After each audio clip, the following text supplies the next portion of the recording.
Hey everybody, welcome to the Lot One podcast. My name is Deji Bancole. And I'm Chris. Today we're talking to guest Daniel Sollinger. We're talking about producing. So if you want to be a producer, this may be the episode for you. We talk about how it works, how to get to be a producer. We even talk a little bit about decentralized filmmaking. What is that? Let's find out.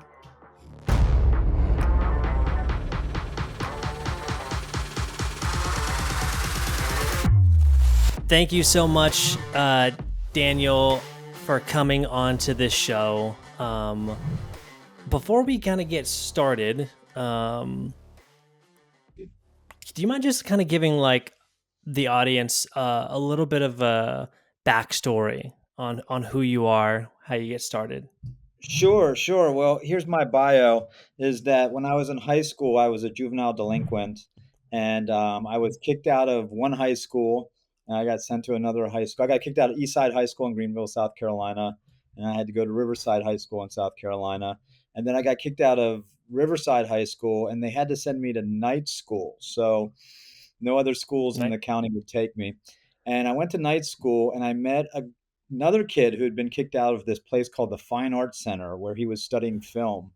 As I was 16 years old, and it was just like a light bulb went off. I was like, "You can study film? Like that's a thing?" Like, I had no idea. And my parents are very against they're readers. They didn't let us watch a lot of TV. They look kind of did not look highly upon films, television, and such. And it just clicked for me. It was a way to be rebellious. I could go and do something that my parents kind of looked down their nose on. I'm a visual person, and so I applied to the Fine Arts Center. I got in and started making little films when I was 16 or 17. I'm 56 now, so I've been doing this for 40 years. Um, Went to New York University. I went to New York City and eventually got into New York University. Hmm. I was working at a soundstage while I was going to school and got to work on some really cool, a lot of really cool projects, a lot of music videos, a lot of commercials. I got to watch Jonathan Demme direct, Hmm. and just that was a lot of fun. And before I graduated, I was already producing my own music videos. Um, and haven't looked back and been a professional film producer ever since then. And I've done probably about 70 movies, independent feature films, Wow. a television show here or there, probably like 400, commercials, music videos, and short films. And I'm really gotten into Web3 and I produce stuff for Web3, and maybe I can get into that later. But that's Yeah. that's my passion is decentralized Yeah. filmmaking. I actually am. I'm curious about that. But first, why? What about producing? Did you did you like? Did you? Why did you? Why that? Yeah, that's a good question. I had a really great producing teacher at NYU, and I felt very inspired uh, Uh, about it while I was there. Um, and it's at the time it really fit my skill set. Like I'm somebody who gets very calm when there's chaos, hmm. so it suited me well in that way. I'm really good at like scheduling and budgeting and managing resources. There's a whole sort of um, I don't want to use the word networking, but interpersonal relationship element to producing that I really enjoy. Most of all, I really like shooting, and I won an award at NYU for my cinematography, and I kind of sat there and I said, I can be a DP and be in the camera department, for the rest of my life, or I can be a producer and I can sort of jump in and out of the departments, as I like, and Hmm. maybe I get involved in the script, or maybe I get involved in the editing, and maybe maybe I work really closely with the art department, or like on each job I can kind of go to and focus on whatever department is more interesting to me. So I felt like there was a lot more flexibility as a producer to get involved in a lot of different things rather than just focusing on lighting and camera and f-stops and such. Not that there's anything wrong with it. I've worked with a lot of great DPs, but I wanted more for myself in terms of being able to work on more elements of the filmmaking process. Yeah, being in one department is could be very limiting for a That's the way I talent. felt at the time. Yeah. Yeah. Yeah, I know that you've done multiple types of producing. Do you mind explaining sort of like what though like a produce because producer when you hear it, you know, it doesn't almost mean anything because it's so, Well, that's the question I feel like I get the most is like, what does a producer do? right. And it breaks down into a lot of different areas, and it takes a team of producers to really get anything done, in my opinion. Each one bringing their own set of strengths. I'll start off saying the type of producing that I do, and then sort of the type of producing that I hope that I often have other collaborators that I work with on. So I'm a physical producer. I started out, I'm a DGA UPM, a Directors Guild of America unit production manager.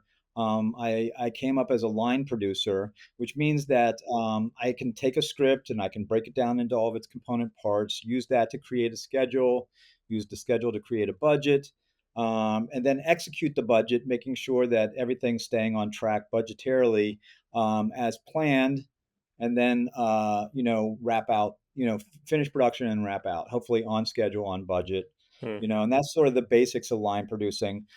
Over the years, what happened was, as a line producer, I started to become the most experienced producer on the producer team, and so my scope of duties often expanded to include things like, script, working on the script, hmm, casting, um, in the edit room, tightening up the edit, or giving notes on the edit. After that's done, either going on the festival circuit or going straight to a sales agent and selling it, seeing it through delivery, uh, you know, uh, publicity and press and public relations for promoting or marketing the film, and then the actual release of the film. hmm, So that's now sort of the wider uh, tasks I generally do as a producer. I'm not a rainmaker generally. I've raised money for some projects, but that's a team member I usually like to collaborate with, as somebody hmm, who's is raising money. I I've I'm not the strongest at marketing. I'd love to work with other producers who have a really strong marketing background. But so those elements too are important pieces of producing, is the fundraising and the marketing. hmm. Um, and you can have one person do all that. You can have five people who step in and have the best set of skills for any one of the any of those things in combination, in my experience. Is there a for those who may not know, is there a, going from a UPM, unit production manager, to or even like a line producer to what you're describing now, is there a title change that goes along with that if you have a producing team under you? Well, it's interesting because titles are. I mean, I think this is what's so confusing. Is first of all, the title producer is given to a lot of people for a lot of different reasons. Yeah. Often it's this Swiss Army knife, who came in and just was very helpful. It's like, oh, let's give him an associate producer credit, or let's give him some sort of producer credit. Sometimes it's just somebody has some leverage, like, I introduced you to the person who gave you the money, so give me a producer credit even if I don't do anything more. Hmm, mhm, Sometimes uh there's some great examples. To me, one of the classic examples is Goodwill Hunting. If you look at the credit sequence in Goodwill Hunting, William Goldman is listed as an executive producer, when he clearly did a rewrite. Like, but they didn't want to give him a writing credit because they wanted that to go to the two kids who were up for Academy Awards, that they wanted to get hmm. an Academy Award for. Yeah. So it's often given. Producer credits are given as uh, you know uh, badges or like incentives or for other reasons other than the physical process of Right. making the film or even the fundraising. So Yeah. I guess it's very and like it's different at a studio and independent level. Like you'll never see like a line producer credit on a studio film. The if the UPM is exceptional, maybe they'll get an executive producer credit, maybe they get a full producer credit, but you'll never see like a line producer credit. There's a lot of great producers out there like Paul Lupi, who is the UPM, but also is a full producer. And Mm, that. I think that's sort of the more the way. I think line producer is more of like of an independent film um, moniker, and really, and that person's really just involved in the physical production. mm. And so why in studio films is there not a line producer credit? Well, there's people who do that job. It's just they don't use that title. It just looks different. Sure. Mm, Um, okay. in a studio film, the accountant has a lot more weight than it would on an indie Oh film. yeah. You Yeah. know, so it's a different structure. Mm, got it. Is there a like, you bring up like, oh, in some projects I would bring on like the marketing person who would be a producer, or like the different areas that you're not really strong suited in. Is there like a budget cap to where you're like, oh, I only do that on $1 million projects and above, or on a 100K budget, it's only me, even though I know I would need that marketing producer. I'm calling in favors or whatever. Is there like that line you draw, or you don't work on 100K projects, or Right. Yeah. I know that's a complicated question. That's why I bring it up, because Well, like what I there's a say lot of is mystery behind that. what I say is that every job is a custom fit. Sure. Yeah. Every job sort of comes to its comes together in its own way. And the base reality is too is just like it depends on how much work I'm doing, how much revenue I have. If I have a lot of revenue coming in, I get very picky. I'm not going to do $100,000 movie, but if it's been a very dry year, and this last year was a very dry year, it's like, hey, hey, I like the script. You only have Sure. 100K, Yeah. sure, let's do it. So it's very situational, I would Yeah. say, and yeah, so ideally, if you're well funded, you set aside money for marketing, and you set Mhm. aside, you can give, more line items to different things that you need. I've definitely done those jobs where like it's just me, and I've got to do it all. I've got to, and I also think too, I think that's where we're moving to, particularly in independent film, but I suspect in film in general, is I see like an accordion, like what used to be several jobs is going down into one job. So Yeah. my last couple projects, I was not just the producer, I was also the AD, I was Oh yeah. also the location Really. manager. I more and more, and then I find this is with younger filmmakers. I'll hire a DP who is also has their own steady cam and can operate a Yeah. steady cam. Maybe they'll do the color correct, like so. Whereas I think in the past these were all separate jobs. I see a lot of things, Yeah. even in like let's say the lighting department, these, they're getting smaller and smaller, and more is being dependent. Each member is doing more and more because the lights are, lighter, and it Mm, takes less Easier to move. energy, and Yeah. the Yeah. cameras are more sensitive, and and even with the grips, like it used to be you'd never see a slider on set, but now instead of having a grip, set up a dolly track and everything be a dolly, that the camera's on a slider and the DP slides it themselves, and yeah. so I think I don't know if that even answers your question or if I'm going down my own No, rabbit no, hole, no. but I'm Totally just curious does. that you can do more with less Yeah. in all across the board, all the Yeah. positions, Well, tools are more accessible now, and as Yeah, tools get better and cheaper, they start yeah, making their way independent. And I mean, like you talk about like, oh, sometimes I'll AD and produce, and it's like coming from someone who works in really low budgets, I'm already doing that. You know what I Yeah. mean? It's like, Yeah. so for It's me, it's very like, true. yeah, of course, it's Of common course. sense. Why do I need someone to just set up Video Village? You know, like I Yeah. don't, I can do that. You know, it's easy. Well, So as a producer, you know what I like about that, and in order for me to do that, I have to have a really strong person in like the UPM space or the second Mm, AD space. But what I love about it is it's the micro and the micro and the macro. So as a producer, I'm in prep. I'm putting everything together. I'm working with the yeah. budget. I'm making sure everything's on track.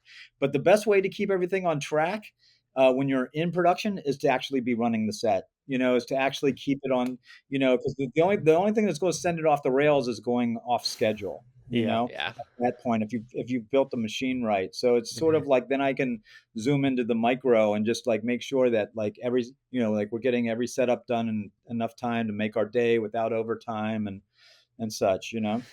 the Lot One podcast is brought to you by the Tourist Hat Coffee Company.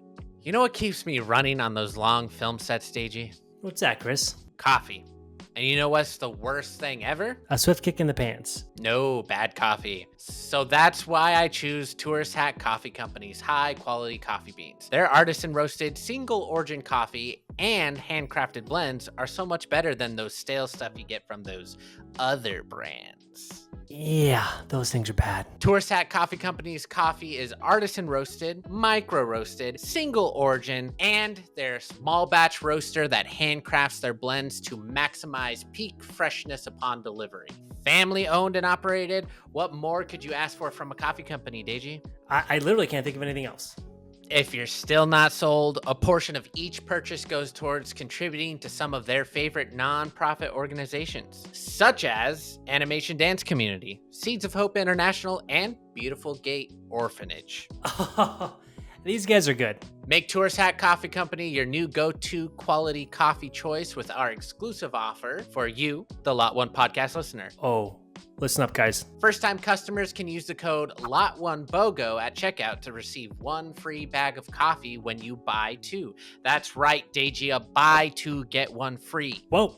So head on over to touristhatcoffeecompany.com and use promo code LOT1BOGO at checkout. Again, that is LOT, the number one, BOGO at checkout. Whether you work in the film industry or not and want a delicious cup of coffee, this is the perfect time to stock up on your favorite blends of coffee or try something new. I know I'll be brewing Tourist Hat on my sets moving forward, Deji. Again, that's promo code LOT1BOGO, LOT, the number one, BOGO at checkout to claim your buy two, get one free. Terms and conditions apply. Tourist Hat, coffee that fuels your adventure.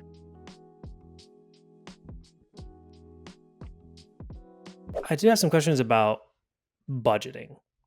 And first and foremost, how do you like determine where money is allocated when you do get a budget? I teach producing and I have a lot of mentees and I try to explain budgeting and stuff and the sad truth is it's really Mm, experiential, yeah. Um, whenever I'm creating a budget, I know roughly who my vendor is going to be, how much I can get them to give me that for, Yeah. who I'm going to use in this position, how much they're going to spend. I that comes often from just it's like institutional knowledge, Hmm. unfortunately.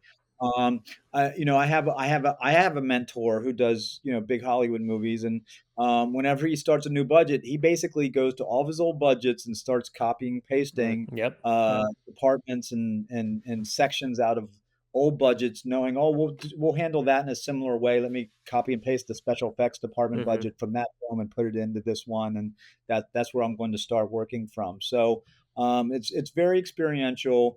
Um, I think if you're young and you're starting out, the key would be doing a lot of research. Yeah. Like for me, it's easy. I could sit down and fill out a budget in a matter of a few hours in terms of just rates, Yeah. but if you're young and getting started, you should probably get on the phone and call, do research about how much you think a camera is going to cost per day, and research, how much a location is going to cost and what's all the things that are going to uh, what expenses you're going to have in addition to the location, like the permits and the getting signatures, and are you going to need to have police or fire officials, and Mm. so I think you have to do, if you're young, you should just be doing a lot more research if you don't know or if you haven't done it before.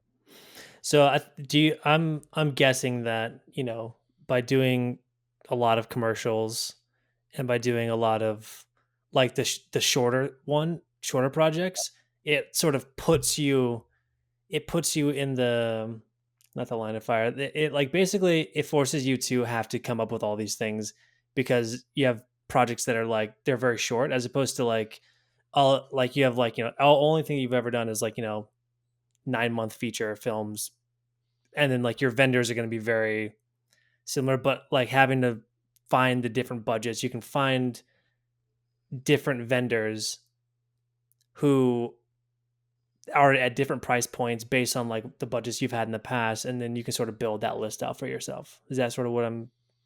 Yeah, I mean, it's also too, like I said, every job's a custom fit. So Yeah. let's say if I'm doing a commercial, at least I do a lot of those commercials now, but when I used to do a lot of commercials, there was so much time and energy that went into um, craft service, like, Yeah. and like, because you, and Video Village, and it's got to be, you've got to have Yeah. like this incredible Video Village set up so you can have like 5 or 10 agency and client people Yeah. there, Yeah. and you got to feed them really well, and so every job's a little bit of a custom fit. There's some jobs where it's like, okay, this has to be, we have to go to the very best camera vendor and get the very best package, and there's other ones Mm, where it's like the image isn't what's important here. We're going to do it down and dirty. The performances are really what's important. We're not going to yep. invest a lot of money into the camera, and so it's really it's important for me as a producer. It's important to really understand the material and see what's important, really understand the director and what they're doing and what's important to them,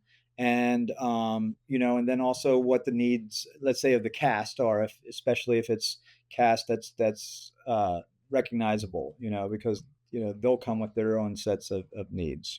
So if a person is either just starting out or wanting to become a producer, what do you feel like the best place to start for them would be? Well, I always say there's nothing to it but to do it. I mean, Yeah. and in film school, I took all sorts of classes on budgeting and scheduling and all sorts of stuff. And I did it, but it didn't mean anything until I actually had to do it myself. So I would say, go out there and produce something small. It doesn't matter. There's more than enough people out there that want to make something, that have a little bit of money to do it, that can't find a producer, I think. Certainly if you go to film school, everybody wants to be a director, so just put, I mean, in my days, you just put an ad up on a bulletin board like, "Hey, I'll produce your film," and you get a lot of calls, Yeah. because nobody wants to do that job, Yeah. and but I don't know, like now it's different, but I'd say just start, just do it, start doing it. Oh, and then there's a lot of resources now that I didn't have when I was starting out. There's so much on YouTube and TikTok and in the internet that can, there's so many books that you can read that sort of break down everything and tell you how to do it.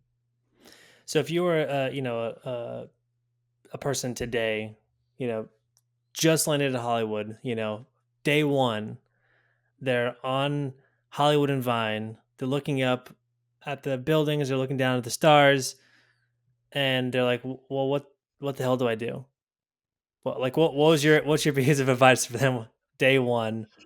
Well, I think what's important for me is persistence. There was an actor strike last year. There was a writer's strike. There was an actor's strike. Things really slowed down in the industry. I thought, and I know a lot of other people thought that when um, the strikes were over, that the phone was going to start ringing. There was going to be all these jobs, all this work, and that just didn't happen. And it's been pretty slow for the last year. And the main thing is, you've got to you got to tough it out. Yeah. I've seen, I've been doing this 40 years now. I've seen so many people like rush into the business and get broken, or not be able to maintain it, or they just it wasn't right for them to begin with. Yeah. So I think to me the most important thing is the persistence. Mm. When whether it is trying to get that first job, or whether it's trying to sell your script or get a directing gig, you just have to be relentless about like knocking on the door, getting the no, getting the rejection, going to the next door and keep knocking. But it's also too, if, like I said, if things are slow, you just don't quit. You just Yeah. you can't quit. You just keep going. And that's served me well, over the years. Just that persistence. What do you feel like the something that you didn't know was a part of producing when you first started that you wish you knew, or that maybe other people should know before they start? Yeah. What I always say is that I don't feel like I need to learn a lot more about cameras and lighting and stuff, but Mm. I can never learn enough about people. Mm. Film is a collaborative medium. There's a lot of people, a lot of personalities. Um, I think I misunderstood the assignment more when I was younger, and just thought like the goal was either to stay on budget or to achieve this goal or this end, and not understand that the people involved are more important. That if you achieve your goal, let's say it's to come in on time and on budget, but you've alienated everybody involved in the project, then you've lost. And Mm. I've done that before. Or the opposite, where I didn't care enough about the budget, and then ruin my chances on future productions. So it's really all about, you can never learn enough about people, about learning how to work with people, learning how to be nice and take good care of people. Like the better you are to the other people, like the better things will turn out for you. And I Mm. don't think I really got that when I started out. Nice. So when you see other, up and coming producers, what do you see as some of the mistakes that they make when they're starting out? First of all, I don't get to watch a lot of the other producers at work. Yeah. Second of all, the ones I do notice are the ones that I admire what they're doing. But in terms of people who work with me, on some of my projects, the things that I feel frustrated about are usually it's just a learning curve thing. Um, on this, I just did a shoot last weekend, and the payroll's not in yet, and I get so upset with the person I'm working with who was responsible for turning the payroll in, because like I know that you have to have it in on a Monday, Mm. and that if you don't have it all together in a perfect email with a bow on it, that send everything you do have and then do follow-up emails and do them in tranches or whatever, just start getting the money out to people. Yeah. But this person doesn't, hasn't had to face I've faced that situation payroll for 40 years. I just, Yeah. so the stuff that people, young producers or people who are helping me to produce, that aren't doing it the way that I would expect it to do or whatever, isn't really that they don't know or it's really that they just haven't learned enough yet, or I haven't Yeah. often said I haven't explained it well enough. Like, hey, Mm. I need, like I need to slow down what I'm doing so that I can, impart that information a little bit better, so that we don't run into a situation where people are saying, "Hey, where's my check?" Yeah. That's the last thing you want to have happen Yeah. is somebody say like, "Hey, where's my check?" Yeah. Feed them well, pay them quickly. Feed them well, pay them You do quickly. those two Yes, yes. things, it doesn't matter about anything else. That goes so far.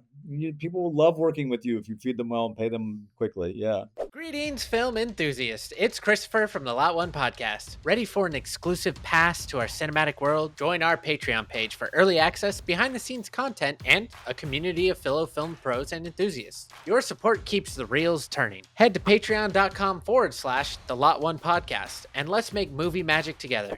Thanks for being a part of the Lot One Podcast family. So, can we talk a little bit about Clean? Sure. I love that Um, movie. Yeah, it's with Adrian Brody. Can you talk about, how did you what did you have to do in order to get that project greenlit Right. and So Clean was written and directed by Paul Salette, and Paul and I had done a movie together called Dark Summer, Hmm. and then he went off to Bulgaria and did a movie with Avi Lerner called. They renamed it. Was at one point it was called De Niro. I'm trying to remember what the renamed version was, but it had Adrian, it had John Malkovich, and it had Hmm. Antonio Banderas, and so they made that in Bulgaria, and and I guess Adrian and Paul enjoyed working together. And so when he came back to the States and they had a project that they wanted to do together, he looped me in. I met him and Adrian, and we just started. We did. They had a script that they wanted to make, and I was there to help them do it. what do you feel is the main difference working with, actors who are maybe a little bit newer, and then actors who are, like these bigger celebrities that Mm. anybody if you walk down the street, you're gonna recognize this person. Right, right. Yeah, I always say that the hardest people to work with, and this applied a lot to music videos too, is the people who just got famous. Like they Hmm. had one, like they've had one hit. Yeah. I don't want to paint too broad over a brush, Yeah. but in terms of like the most demanding and difficult personalities to deal with are often the people that just had that first hit of fame and they don't know what the boundaries are. They just think like I can ask for whatever I want and do whatever I want, Hmm. and whereas I find like the people who've been in that position for a while are very easy to work with in terms of there's not a lot of expectation around being pampered and treated a certain way, Hmm. and again like I said, every job's a custom fit, every actor's a custom fit, but certainly Adrian, like there's it's about the work, it's about the So creative material. I did a movie with Elijah Wood. This is right after the Lord of the Rings, and you would think like he'd be, like it was an indie film, and I'd be like, Elijah, I'm sorry, your holding area is that street corner, and he'd be like, okay, and he'd walk over and smell the herb, nice, like, nice. and and I find that generally, the more established actors, they just understand that it's not, if you're spending time arguing about like the flowers in the dressing room or whatever, Yeah. then you're not talking, like most of the good people want to talk about the work and about the Yeah. character and the script and like how do we make it better and what can we do that's more interesting, and Hmm. and that I find that, and those are the ones who stick around and work year after year, generally. Because the priorities are straight, right? Like, Yeah, yeah. you Whereas know, somebody who just got famous and might be like, "Oh, I need to have a bigger trailer." Or yeah, I've had a few crazy things like that. yeah. Somebody who we got a trailer for and they rejected it because it wasn't like absolutely positively spotless. They're like, I Oh, won't, I I see. will not get in that trailer. I was like, okay, but And you're what did holding you up the do? shoe. What did you do? Did you get them a new It was trailer? we were in a rural location shooting off of a highway, and we had to find a house within walking distance that would let us come and let this actor Oh, wow. hold in their house. Oh, Yeah, it wow. was it was a little crazy. It was a little Did you, weird. what'd you do? You just went up and knocked on the door and were like, "Hey, Yeah, like, we'll give you some knocked on a money." lot Like, of doors. Yeah. oh, geez. Yeah, Yeah. like in those situations, you are just full on problem solving. Yeah. You're knocking on every door you can find. Absolutely, yeah. IFC acquired this film, right?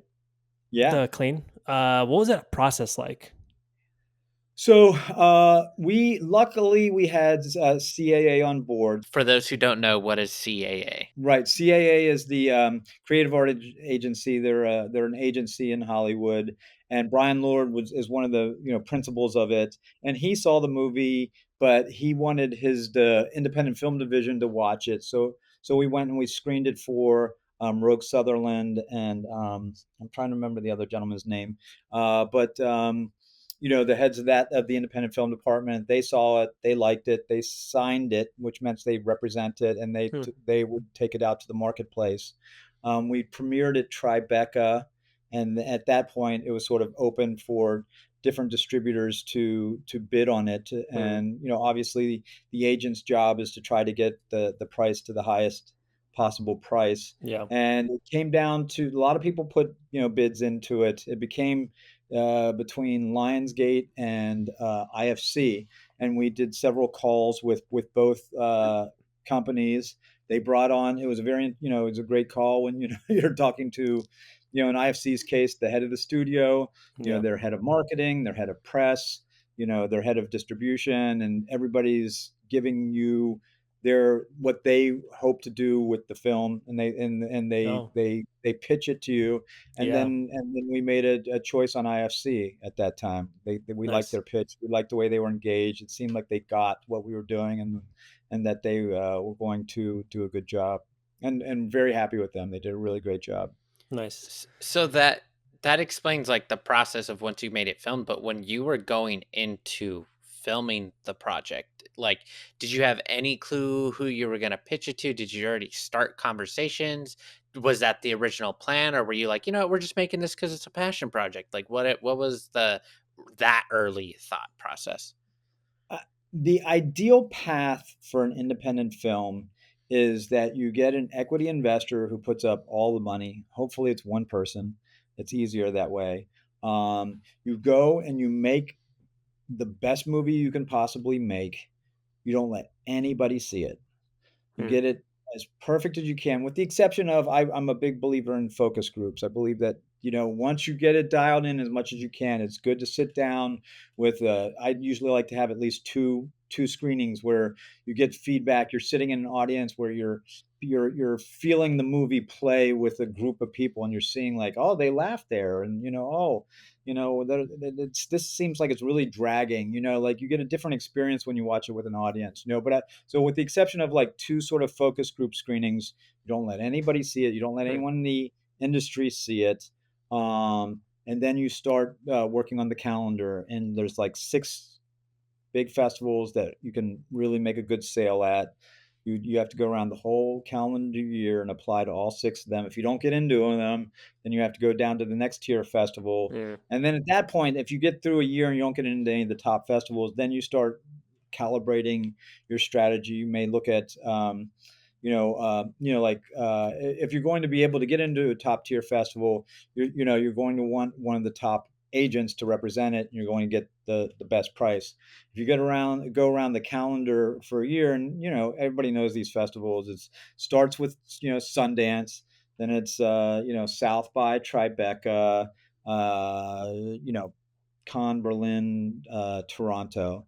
Mm. And so you're really trying to go for one of those and get a top sales agent. If you go around the calendar and you didn't get into any of those, then you have to sort of calibrate. Maybe look for a different sales agent that maybe or just try a different strategy and of how you take it to the marketplace. So Mm. the process is find agent, agent takes to one of the festivals, or festival then agent. They usually go together. It's actually easier to get the agent once you got into a Got festival. it. I see. Okay. So, Yeah. now an agent can help you get into a festival, but it's very often it depends a lot. It all so much depends on who's in your movie. Mm. If you've got a lot of big names in your movie, then it's a lot easier to get the agent first and then get into the festival. If you don't have big names in your movie, but you've made a Hmm. really amazing movie, it's easier to get into a festival. And then once you're in the festival, then you'll have your pick of agents. I spent a lot of time in the producing aspect of it, and not in the distribution. Or um, do you, for an independent feature, that's sort of like your first stage is to get into a festival. What is the second stage? Well, then, if you like I said, if you don't get any of the top tier festivals, and Hmm. and and that doesn't become your point of sale, then what you want to do is get into as many festivals as possible and collect as many laurels and awards and stuff, and then you start to use that as leverage to make a sale, get an Yep. agent and make a sale. So it's like, okay, we didn't play at Sundance, but we played at these other 30 festivals, and we won Best Picture at these. And I did this movie called America's Family. We didn't get into any of the big festivals, but we got into ah, it's a festival out here in LA, and like okay, so it's not a top tier festival, but it was in LA, and we Hmm. went to that festival and we really worked that festival. We won the jury prize, we won the audience award, Nice. and based on that, we were able to secure distribution Nice. and such. So like I keep saying, every job's a custom fit. Yeah. You know, playing at a festival in LA that's not a top tier festival, you have a lot more you can work with than playing at other festivals. But you Mm. could also go and do a festival in Boston and a festival here and there and the other, and then have those awards, and then take that to distributors or to an agent, and sell it based on the awards that you've gotten. Mm. And does your uh so far has your position been to get it to the sale, and then what is your sort of role after it's been sold? Well, I felt very lucky on Clean because Paul, the director, and Adrian, were very collaborative. He produced it with me, and so I was very involved in every step of the process. So after point of sale, I mean, the hard for me as a physical producer, the hard thing is delivery. Particularly, I do have to say IFC was very rigorous in their delivery. Expectations. So when you sign a contract, there's an addendum that has everything that you need to deliver. So you need to deliver the film, but you need to deliver a version of the film that fits on the television, and you need to have a version of the film where they can replace the audio with other languages, and Hmm. there's a lot. You need to turn in 200 still photographs for publicity, and you Wow. need to have all this paperwork, lots of paperwork. That one we had a minor. It was a new one on me. I had to get a special piece of paperwork, basically that said from Department of Justice or something Hmm. that no minor was harmed in the course of making the film. Like there's all these sort of contractual obligations that you have at the moment, and your payments are spread out.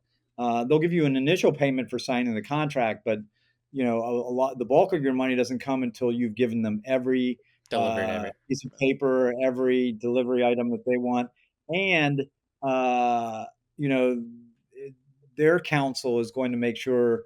In this case, they had a lawyer on their side who was really making sure that we did not cut any corners, that we did Mm. not we didn't, like every single thing was delivered exactly, as it was supposed to. We have to Yeah. deliver all these spreadsheets that sort of show like, everybody and what their credit obligations are, and do they have, any kind of say on publicity, the use of photos, and do they have, any approvals over trailers, and do they have any approvals over dubbing, and so there's all these spreadsheets I had to do to for delivery. So the main thing is, yes, you sell the film, and then the next thing is delivery. The fun part Paperwork. is, yeah, the fun part is then, like, looking at cuts of, the trailer and giving your comments, which, IFC was collaborative, and they let us look at posters and trailers and give our feedback and made adjustments, and that was very fun and cool.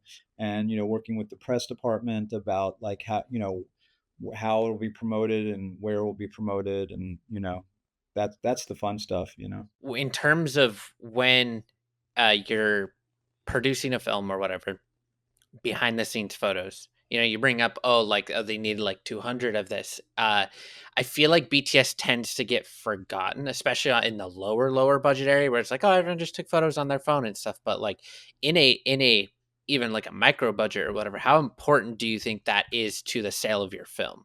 Behind the scenes photos or Well, it's not gonna affect the sale of your film. The sale of your film is gonna be 100% how good your film is. right. Sure. And you can always do screen grabs. You can always turn in That's screen true. grabs for photos. Now, if it's a union film, you have to have a still photographer. That's part of, it varies from, jurisdiction to jurisdiction. But, if you're here in Los Angeles, you have to have a still photographer on run a show, and they Hmm. they they do the behind the scenes. They do, um, anytime there's a photograph that's used as set dressing, like they're the ones who will take that photograph. So that's just an integral part of the crew at sort of a union level. And yes, it's tough. It's tough as you get lower budget, to keep that in mind. And it's also hard, in my experience, to find still photographers that get what you really need, which Mm. is the things you really need I've is been there. the actor in character, Yeah. delivering, interacting with the other actors in character. Yeah. You need the director pointing at something, Yep, exactly. and but you don't need 1,000 photographs of them setting up the lights, Yeah. like, and so, Yeah. Yeah. but it's interesting looking. I get a lot of still photographers who come on set and like, "Ooh, look at that," but that's not what we need when we, Yeah. it's like, the bigger the name, the more pictures of them in character, in costume, Yeah. doing their thing, Hey there, you look parched. Come sip the Earl Grey about behind the scenes goss only on our Patreon at patreon.com/the Lot One Podcast. Pinkies up. I kind of want to switch gears over to TikTok and Yeah. social media. What made you want to start up on TikTok? Well, I mean, like a lot of people during the pandemic, there wasn't a lot else to do. So I Yeah. started scrolling through TikTok and I felt like I had something to say, Yeah. and I just started sharing my producing experience on TikTok. I enjoyed that. For me, it's a grind though, being a content creator, and there's been a while where I sort of I was watching other people's TikToks and I was like, I don't want to be repetitive. I don't want to keep saying the same thing over and over again.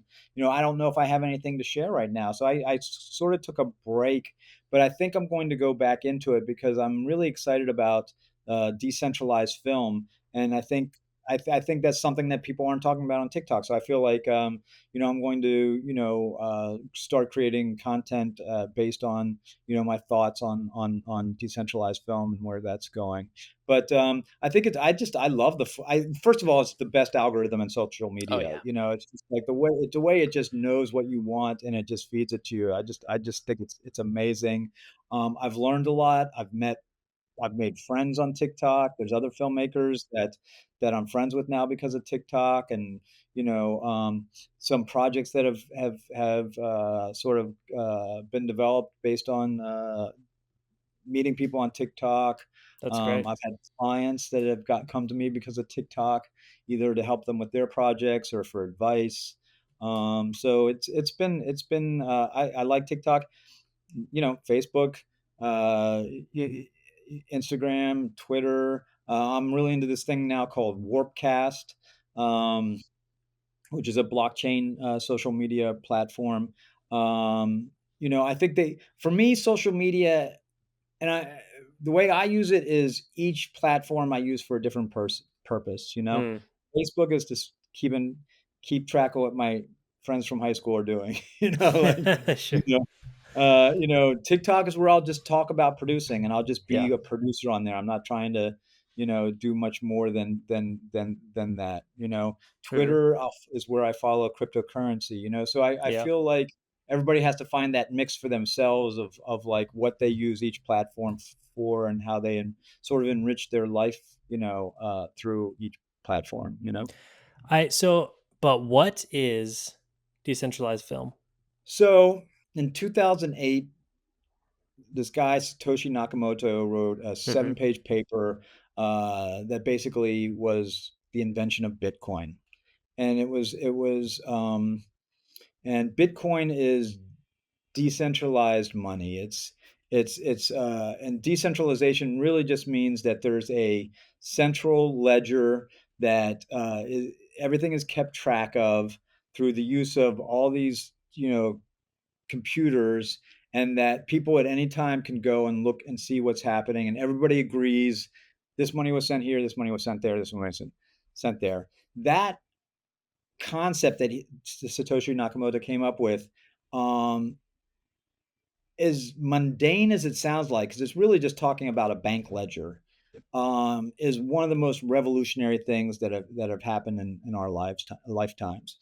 And people have taken that idea and iterated on it, because now that this money is software, um, you can do all these other things with it. It's You can program the money itself as you would your computer to do things. You can program the money to do things. So Mm, for film, an example of how that would work is, you see, if you want to watch a movie, you click buy. Let's say it's $1. Let's say, an actor is promised 3 points. Like, you can have the movie itself mhm. on the click distribute all the money to all the places it's supposed to Yeah, go. That can just be it's software that's programmed into the actual movie itself. like a smart So contract. a smart contract, Yeah, exactly. And so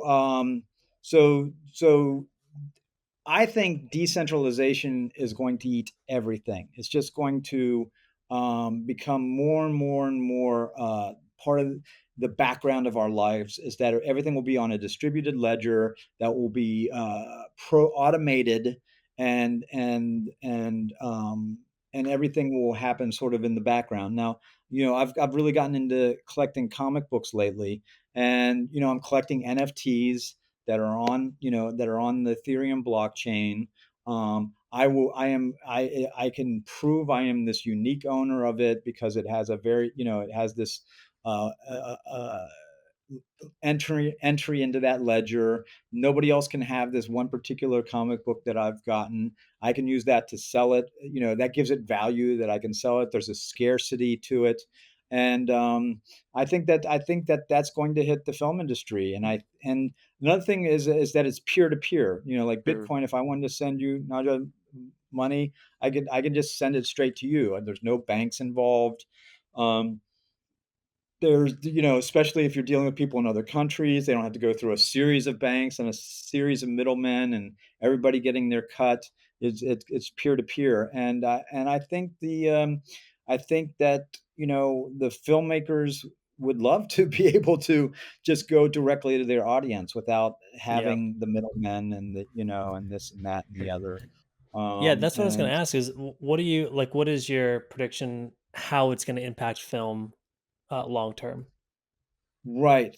I don't know, but Yeah. I know it will, you know, Yeah, and yeah, and and and that's why I'm trying to learn about it as much as I can, yeah. and get as involved as I can. I bought a copy of Lord of the Rings as an NFT, Hmm, one of the advantages of that is that there's like 8 hours of special footage. There's 8 tracks of commentary. There's artist sketches. There's all this stuff. You can also use that as a ticket to do. They didn't do it with Lord of the Rings, but I've seen it do it with like certain comic books. Like, if I get a certain comic book, I can use that as a an exclusive pass to get yeah. this other comic book that nobody else can get unless they have this one. Like, you can use it for utility and to do other things with it. Um, so So um, it's the digital version of the box set DVD. yes, and then some, Yes. and first of all, it's more material than would fit on yes, it is, I guess, a box set, because you have Yeah. several discs in there. Yeah, so there's no limit to what you can use, but because it's software, you can do more with it. Sure. Just like you can do more with digital currency than just use it as a medium of exchange. Hmm, You can, like I said, you can program it and make it do other things too. And what those other things are, we're still discovering, we're still finding out. But um, yeah, so I'm a big fan of this blockchain called Solana, and mm-hmm. Solana has a phone, and their next release of the phone, I think, will have FaceTime, messaging, chat, social media, all Web3 versions of that are not Apple or Google. And Mm, it means that you'll have a lot more privacy, a lot more control of your data. Um, there's a version of YouTube that will be on this phone that people will be able to upload and watch, and videos that will be again, that their data is not being collected. mm-hmm. So there's a privacy aspect. I think that's really important to all this Yeah. technology. Um, so I'm not quite sure all the effects of it, but it's but I, when I was, when I in the 90s, the like 1992, I was running around like my hair was on fire saying, the internet is going to change everything. And people just, they were like, what is wrong with you? Why would I ever send an email? The post office works fine, Yeah. but you don't understand. It's going to infiltrate every corner of our lives. But I didn't know social media would exist. I didn't know Uber would exist, but I knew that what was happening was going to change everything. Yeah. And I feel that way about the blockchain. I feel like it's going to change everything.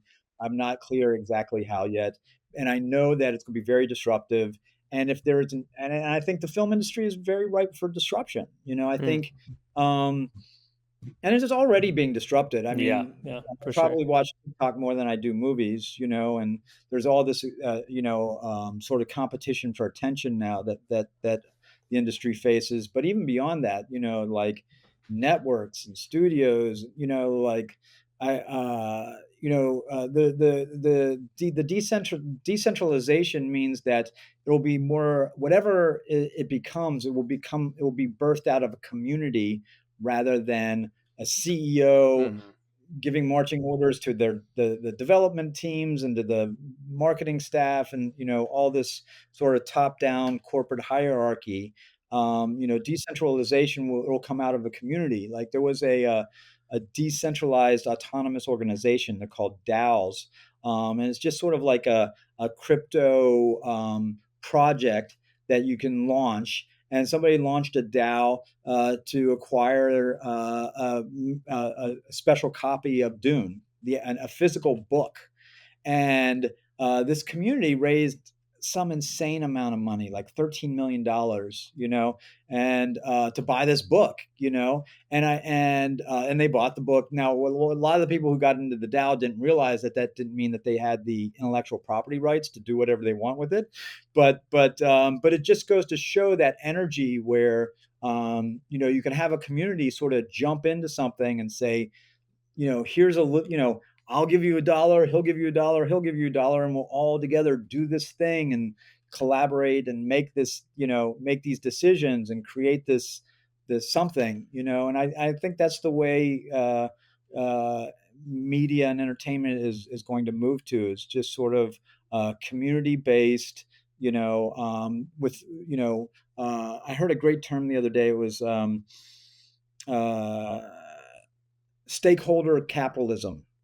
And Mm. so instead of, like the sort of top down corporate capitalism, if I'm buying into a crypto project that's film based or media related, like I am now a stakeholder in the outcome of that, and I'm going to be involved as much as I can. And the more I invest and the more money I put into it, the more governance control I'm going to have over Mm. where the project goes and what the project does. And I think that is going to emerge as the next wave of filmmaking, in my opinion. So Mm. just to clarify for maybe those who aren't as versed in cryptocurrencies and Web3, in terms of decentralization for film. So what you're saying is we're going to see a version of film where the filmmaker or the people who invested in that filmmaker have more control over their projects versus the studios having control over it, or instead of your money coming from the studio that then goes to a company which then distributes the profits, it'll all be decentralized, so it just goes straight to the whoever has points in the film or stake in the film. It goes straight to them, and then everyone can see where the money's going versus it being stuck behind a corporate Mhm. wall. Is that essentially what you're kind of saying? Well, there's sort of two baskets in those what you just mentioned. So there's on the distribution side, smart contracts can be set up so that yes, all the money is transparent and that all the payments go to the stakeholders automatically. So that's sort of one side on the distribution side. I think on the development and creation side, I think what you're going to see is you're going to see community funded projects that emerge out of, just like crowdfunding was a big thing about It's an 10 years ago. evolution of crowdfunding. Yeah. It's an evolution of crowdfunding, but instead Mm. of getting a sticker or like the whatever the perks were for the crowdfunding, I think that that the stakeholders will be able to have even more participation, more Mm, governance, more involvement in it, and that the project itself will be birthed out of a more collaborative, community based ideation process than just Hmm. a singular person saying, "This is my vision. I'm an auteur." Yeah. I think you're going to see like community based content start to emerge. interesting. So a Yeah. collective of people creating a project, or Yes, yes, interesting. Yeah. Yeah, because I was I gonna think that say is what you're saying is kind of similar to, some of what Lot One's kind of been doing with our SCP projects on our YouTube channel. Is like the SCP community is already an extremely vibrant community, all open source, all yeah, Creative Commons. So like we take stories from there and develop them into our own ways. But when we talk about crowdfunding, it's like the community is such a key. YouTube, if you're a filmmaker on right, YouTube, it's so hard because it's like you have to create that audience to create that revenue. And so like right. it essentially what you're saying is just taking Google out of it, right? It's like us Yes, creating our YouTube channel to create the content that the community wants, Hmm. but right. with more involvement with them, which is a weird, and the way you explain it to me, it feels like a very weird evolution of kind of all those things together, which I find so intriguing because I've never heard Hmm. someone talk about decentralized filmmaking yet.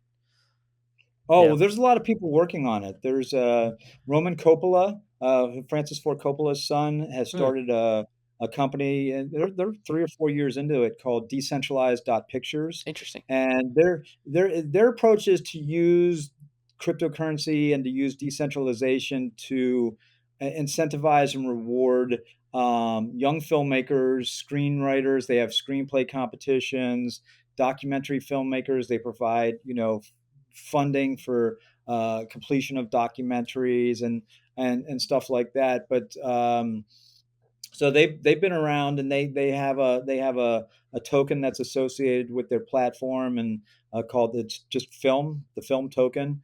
There is a website called Film.io. Hmm. There's a website called Kino. And these are all people who are starting to look at that. I have a project called the Jellyfish DAO, where we're focused on um, raising funds for movies specifically that address life extension, health span Hmm, extension, and it's a very niche thing. But I think in this decentralized film world, like that will be it will break down to very niche Yeah. areas. Just the way YouTube has broken down into, like, people who play Minecraft, get millions of views and monetize it, Yeah. whatever. I think you're going to see like these these very niche communities, and what we're doing is we're issuing NFTs. If you're an NFT holder, I'm making a documentary on the subject, and that holding that NFT enables you to see the raw footage of the documentary as we're shooting it, as opposed to the finished film.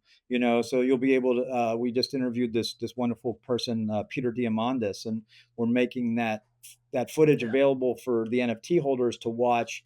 I'm not going to finish this film for a year or two from now, but they're going to be able to go and see these interviews and see this footage as we're gathering it, and then they'll be able to go and see the the the filtered finished version film. of it, yeah. Oh, Yeah, yeah, interesting. exactly. That's a interesting concept. We're going to pick this up in the Oh after yeah, show. So if oh you're yeah, we are. Okay, if cool. you're not subscribed to the after show, you're missing out. You're going to be missing out. Okay. But we do have a question from one of our followers, and that is, how do you navigate working with an Oscar-winning slash well-known actor? Is it intimidating? I was so scared for my first meeting because they went. Paul, the director. He's like, "Oh, I want to put you up for this thing. I want you to meet Adrian," and like, somebody like that, you don't want to suggest a public place, because that's just going to add a whole nother layer of Yeah. challenge to it. So, I was like, "Oh yeah, why don't you guys come over?" But then it was like, after I hung up, I'm like, "Oh my god, I'm gonna have an Oscar winner come to Clean my the house. house." Yeah, like, what do I, Yeah. like, do I serve things? Like, what do I do? How do I prepare for this? No, and I did kind of go a little crazy with it, but of course he came, and it was about the script and about the work, Yeah. and it didn't matter like Yeah. any of the other stuff, like so but that was just kind of a funny thing, you know. I mean, with any of this stuff, you just have to throw yourself into it, and you just have to. If you're approaching it from the work, you're always going to be fine. It's Yeah. like if you're like, oh my gosh, I want to get your autograph, or I want to, Mm. get photos with you, or like leverage, like your fame to help me somehow. Mhm. If you're playing any of those games, like it's going to get problematic. But if you're always there about like, let's talk about the script, like how are we going to do this? Let's talk about the character, Business, the work. Mm. work. Yeah. As long as you're focused on the work, you're always going to be fine, no matter who you're meeting with. Yeah. In this business, I would say, yeah. Nice. Okay, so every episode, we always have a martini question. And that martini question is asked to our guest by Christopher. Christopher, tell him Yeah, it's a if you martini had question. one piece of advice to give anyone who's listening, who's aspiring to be a producer, whatever it is, I'm sure you've told your students this. One piece of advice, very quick, short. What would that piece of advice be for being a producer, Mm. making it in the industry, whatever it is? Hmm. Well, I already mentioned how important persistence is. Just be nice to people. Just be. Everybody is out there trying to do their thing. There's no reason to like get involved in a lot of drama and have resentments or make other people angry or to get angry or whatever. It's Mhm. just we're artists, and we're here to create, and just go and have fun, and don't take it personally. Wow, Nice. great. The consistent theme is It's the awesome. people. It's the people. The It's the people. people. Yeah. Yeah. Yeah. Can't really do anything else without the people, you No. know? Well, All right. Well, we'll thanks so see. That's much. a whole I nother show don't on even. AI. We're not going down that road. um, so thanks so much, Daniel, for being on the show. It's been a pleasure to just talk with you about producing, Yeah. and It was a pleasure. Thank you so much yeah, for having me. It's been a pleasure yeah. to kick it with you guys. And for everyone else, join us on the after show because that's where the real tea is Oh, going to yeah. get spilled. We're going to Oh, go boy. deep. All right, that's a wrap for today's Lot 1 podcast episode. Thank you so much for tuning in. If you enjoyed that episode, subscribe on Apple Podcasts, Spotify, or wherever you listen to your podcast, and leave a review and share it with your cats or your next door neighbor. It really helps us when other people listen to the podcast and stuff. If you're not a part of the exclusive Patreon community yet, head on over to patreon.com/the Lot 1 podcast for early access, bonus content like the after show, which is really flippin' good, and more. Also, I want to give a quick shout out to our incredible Patreon supporters. Your backing keeps the Lot 1 podcast lights on, baby. Connect with us on Instagram and TikTok at the Lot 1 podcast for behind the scenes content and updates. We're now accepting listener mail. So if you have any questions for our guests or even us, I'll answer a question. Just drop us a line. Also, if you're interested in finding out more about Lot 1 Productions and all we got going on over at the website, come check us out at lot1productions.com. Let me spell that out for you. LOT, the number 1, Productions. PRODUCTIONS.com. Pretty easy. Even easier to put into the search thingy. Special thanks to Tourist Hat Coffee Company for sponsoring this week's episode. Head on over to touristhatcoffeecompany.com to redeem your exclusive buy 2 get 1 free deal with the promo code LOT1BOGO. That's LOT, the number 1, BOGO at checkout. Terms and conditions may apply. Again, that's LOT1BOGO at checkout. Until next time, folks, keep those creative fires burning, dream big, and remember, the filmmaking journey is a ride worth taking. See you next time.